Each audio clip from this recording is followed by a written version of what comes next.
Hey guys, it's Blah Blah Peas and welcome back for some more Fast RMX.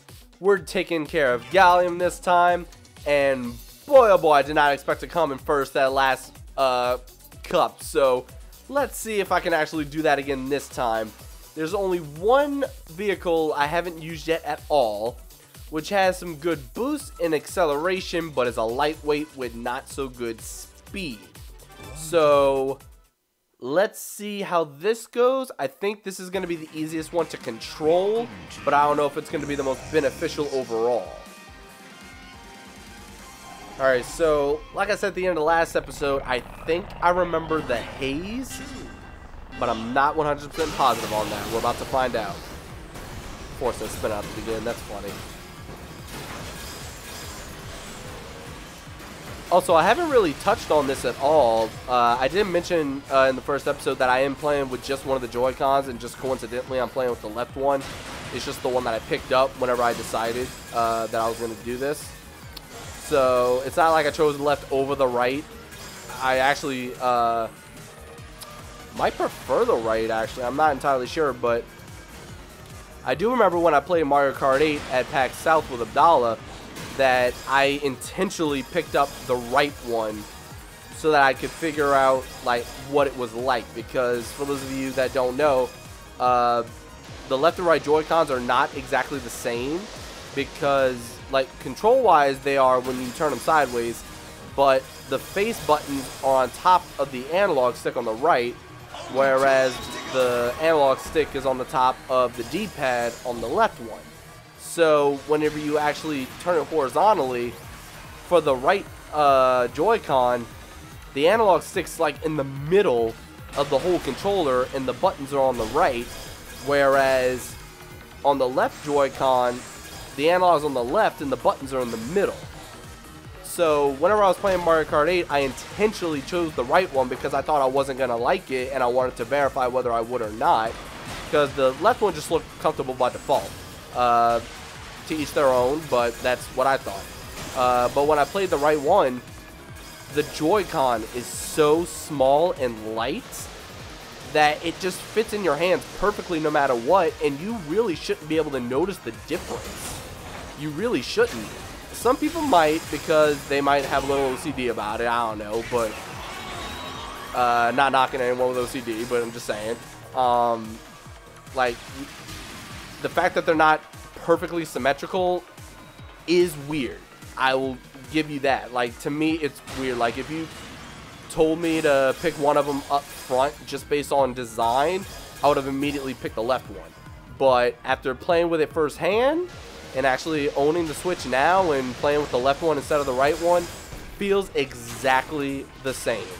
So, looks different, plays the same, and I'm actually enjoying the way I'm playing right now. I could have been using the Joy-Con grip and playing with both controls at the same time, which might have been better, but to be honest, I think this works.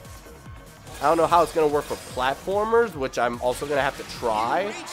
Wow, I'm just sitting here kind of rambling. I'm destroying this race. But now with platformers, it might not be the same. Like, I'm going to try playing with both, well, one of the Joy-Cons. I might switch to the other one just out of curiosity. Like, I want to mix and match. I want to get used to both of them and verify what I'm saying, that they're basically the same.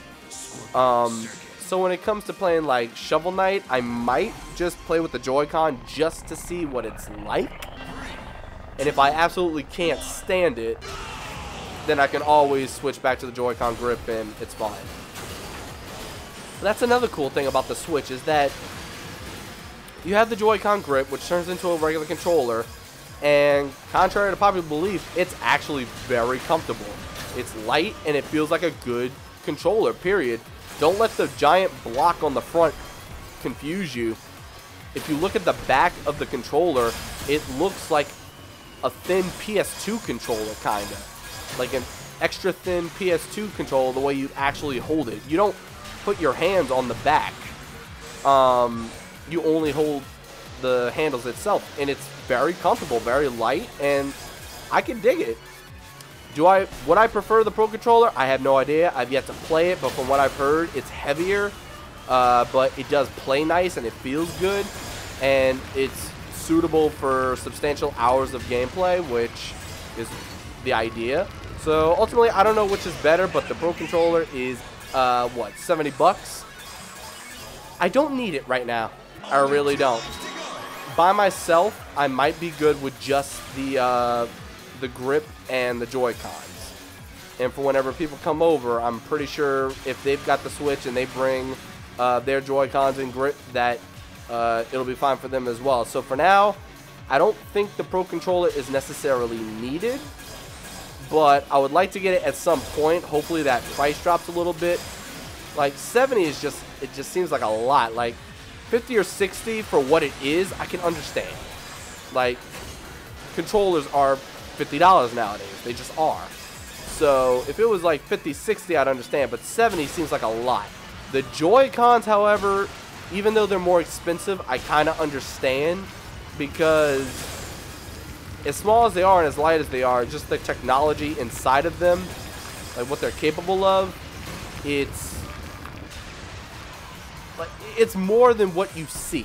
They really haven't shown off, well, they have kind of shown off what the Joy-Cons can do, but in an actual game besides 1-2 Switch, they really haven't delved into it much. So you just have to try it out for yourself, see what you like, and if anybody you know has a Switch, get their 2 cents on the accessories and whatnot before you go spend all the money yourself, because, I mean, yeah, that's expensive. I mean, 70 bucks, that's worth like 2 or 3 games. So, like Fast RMX and Super Bomberman, that's 70 bucks right there, 20 and 50.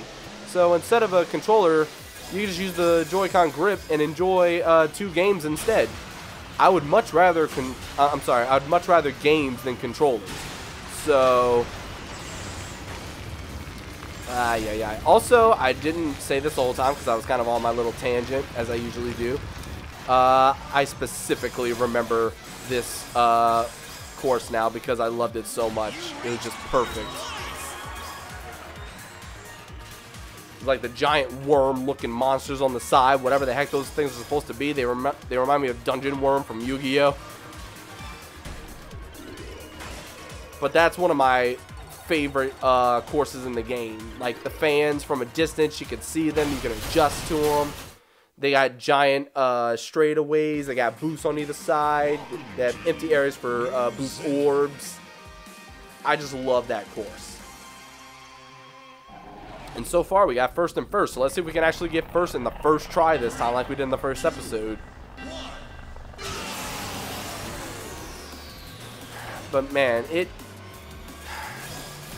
it's March like 11th now, I think, as I'm recording this. I'm recording all these in succession, by the way. I'm probably going to get the whole game done before I even upload the first part. But it's only just starting to sink in how fortunate I am right now. The fact that Nintendo sent me the Switch itself a week before launch and sent me Zelda along with it. Of course, my actually playing of it was a little not to my liking because I was letting Kyle play first for our Goof Group LP, which is now on hold very shortly after launch, which sucks, but I mean, it is what it is. And then with my internet issues, I haven't been able to stream through the whole game yet, which I definitely should have been able to beat the game by now. 8 hours a day for a whole week is definitely enough time to beat the game. Maybe not 100% for sure, but the game itself, like the main story and like at least satisfyingly good amount of side quests done. I mean, I could have finished that by now, but there's so many times where I've only been able to stream for maybe 2 hours and it sucks. But with all these games I've been given by Nintendo that I can start covering, like, hashtag blessed. So glad Nintendo's looking out for your boy. Definitely enjoying the Switch. And I'm going to be enjoying many more games to come. I cannot wait for Mario Kart 8. Cannot wait for Splatoon 2. Cannot wait for Super Mario Odyssey.